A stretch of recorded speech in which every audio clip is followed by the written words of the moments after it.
Dumating na nga pala mga kulot ang package na pinadala ko sa amin galing Japan. 2 balikbayan box nga pala yung pinadala ko. Tara mga kulot, samahan nyo ako sa vlog ko ngayon. Let's go!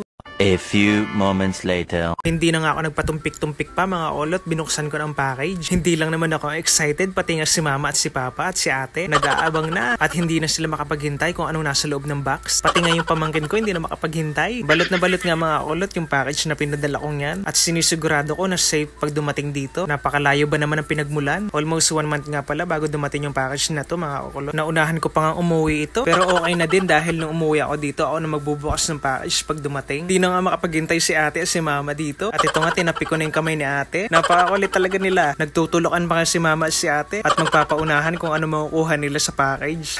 Saya nga eh. Ganyan talaga yung mga yan. Kapag ka nagpapadala ako, ay nako, hindi magkandamayaw sa pagkuha ng mga kakailanganin. Yung mga gugustuhin nila talaga kukunin nila at hindi nila palalampasin. Buti pa nga si papa kalmado lang pero kapag may nagustuhan niyang bagay, kukunin niya talaga at makikipag-agawan din. Nakakatawa nga tong pamilya ong to at sobrang na-miss ko. Lalo na ang aking mama at papa na masaya at nakauwi na ang bunso nila. Tapos may pa-package pa, di ba? Iniisa-isa ko nang tanggalin ang mga laman ng package, mga kakulot. At sa bawat paglabas ko ng mga laman, talaga yung mga kamay nila, hindi mapakali. Paluin ko nga. Ang mga nasa ibabaw nga pala, mga kakulot, mga chocolates, bag, mga damit ko, sapatos, ganyan. Ako lang naman yung nakakaalam kung paano ko ipatas to kasi ako naman yung nag-asikaso nito. Kaya nga sabi ko sa kanila, ako na laang at wag na sila mangialam. Ay talaga namang hindi mapigilan. Ay nako, lalo na si mama, alam mo naman. Tapos si ate nakikiagaw din. Tanong na tanong kung ano laman yan, ano ba yan. Sabi ko nga saglit lamang. Ay ano ga.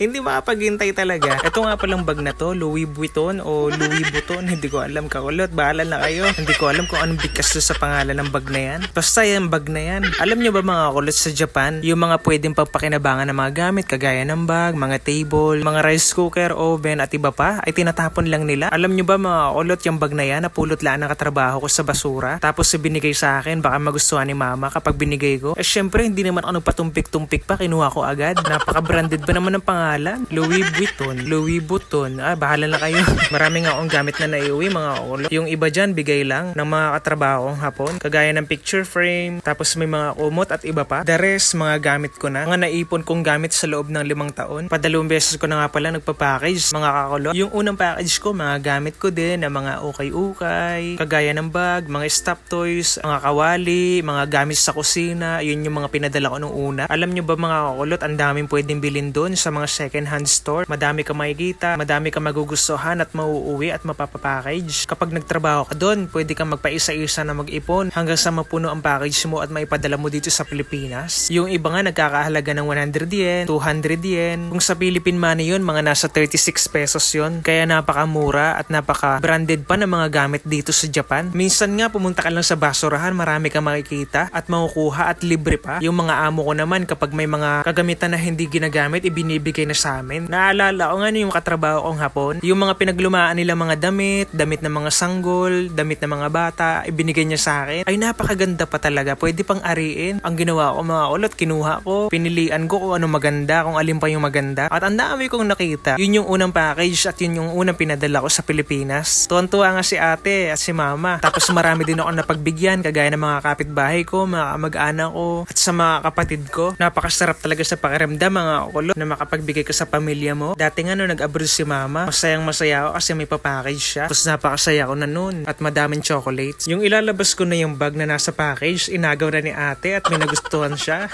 Ganyan man din yan. Ayan, kuha ng kuha. Sige, kung ano magustuhan mo. Tinatawanan nga siya dyan ni mama para daw siyang kawak-kwak. Tingnan tayo sa video. Edit mo yun ha. Tawa nga kami ng tawa diyan. Paano ba naman kasi tawa sila ng tawa naka-record, naka-video pala. Kitang-kita yung mga pinaggagawa nila. Yung nag-aagawan sila sa mga gusto nila. At ang mas nakakatawa yung tawa talaga ni mama. Hagalpakan talaga. Ganyan pa naman si mama. Talaga kapag katumawa ay talagang mapapahagalpakan na rin. Ito nga palang speaker mga ulot. Binili ko sa Japan yan. Kulang-kulang isang lapad nga pala yung pagbili ko dyan. Napakaganda at napaka-quality ng speaker na to. Tapos ang ganda pa ng tunog. Toshiba nga pala yung brand niyan. Pwede ka rin dito magkaraoke mga ulot. kakulot. At ang kagandahan nito kakulot, rechargeable ito at napakatagal ng itinatagal ng battery nito. Tamang-tama nga ito kapag pupunta kami ng dagat, ganyan, bibit-bitin na lang. O diba, ayos?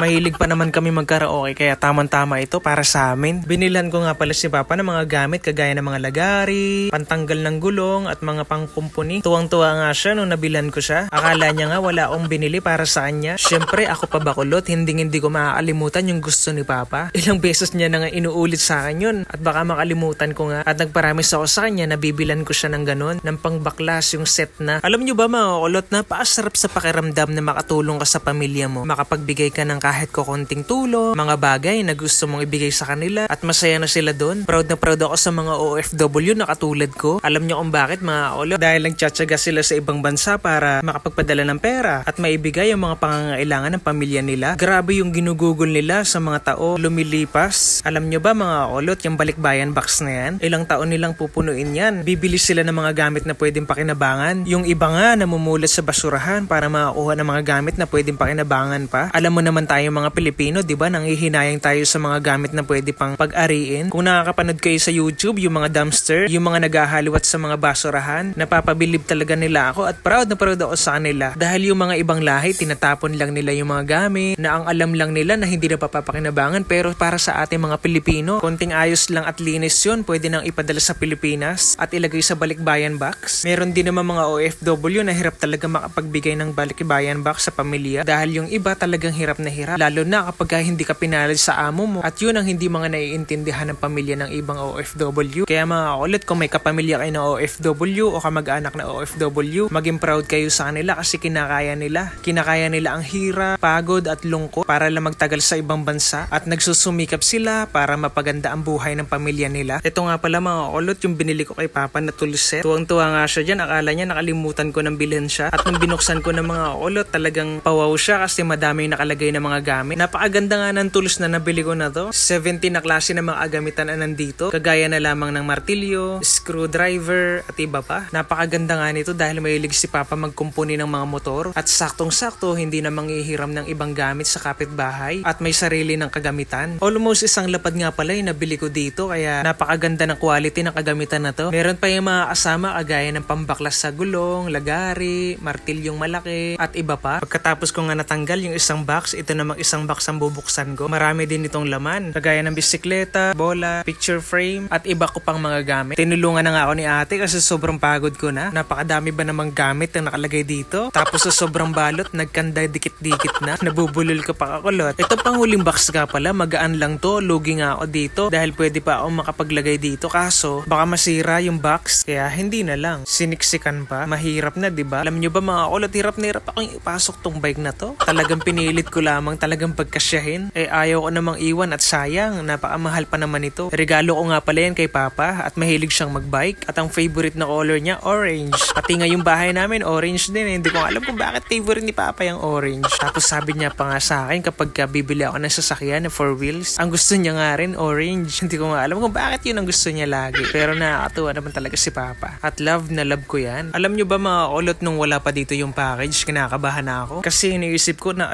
baka sa ibang lugar na punta o kaya naman hindi matukoy-tukoy kung anong lugar namin o kaya naman maging katulad ng vlog ni Alexis Vine. Hindi ko nga alam kung saan niya na-order yun. Basta napakamura nun. Grabe sa mga gumagawa nun. Hindi man lang naawa sa mga OFW, di ba mga kulot? Buti nga na-report na yun sa custom para mabigyan ng action. Kasi kawawa naman talaga yung mga OFW eh. Sana hindi na maulit yung ganung modus dahil nakakaawa talaga. Umaasa pa naman ang ating kababayan na dumating na ang kanilang package nang walang aberya. Tapos magkakaganon lang, di ba? Nakakalungkot mga kakulot. Hay, buhay nga naman. Papasalamat talaga ako kasi safe na dumating yung package ko sa amin. Ayun na nga mga kulot, maraming salamat sa inyong pagsubaybay sa aking vlog. Mamimili pa rin ho ako ng bibigyan ng gift basta i-follow, like, and share nyo po ang aking vlog, ang aking video para marami pang makapanood. Domo arigato gozaimashita. It means maraming salamat. See you on my next vlog mga kakulot. Bye-bye!